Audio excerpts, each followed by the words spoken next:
great being back with you, Kevin. Let's go question number 4. What role does forgiveness play in building a healthy marriage? And then how can couples learn to forgive each other when we all inevitably make mistakes? Yeah, so your marriage does not need forgiveness if one of you is not human.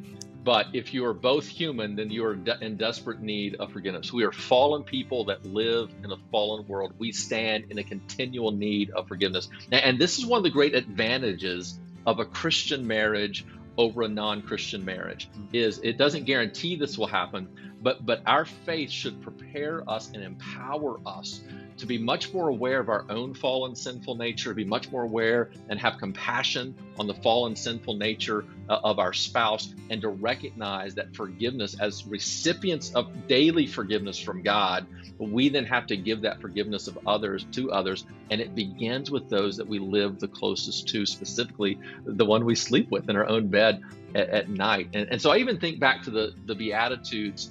I wrote a book called Happily, which really kind of walks through the Beatitudes and puts it in the context of marriage. And just think about the progress that happens here. So it begins with the idea of blessed are the poor in spirit. So we recognize our own poverty of spirit. We stand in desperate need because we are sinners. Blessed are those who mourn. So because we know we are fallen and need that, we can lean into our sin instead of denying it, instead of projecting a strength that actually isn't there. We can actually lean in, and I can grieve the fact that I'm not fully the spouse my wife needs me to be.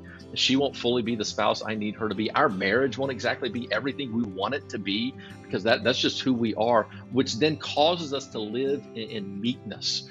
I'm not arrogant because I'm better than I actually am. I don't actually come from a low self-esteem concept, because God calls me loved and forgiven. And so I can now walk in meekness, which empowers me to hunger and thirst for righteousness. We want to live our relationship in a way that brings glory and honor to God in everything that is going on, which then empowers us to live in a mercy-filled way. As recipients of God's mercy, we want to give mercy to one another. And I think in so many ways, mercy is almost like the oil in the engine that allows the friction to take place and yet not get overheated.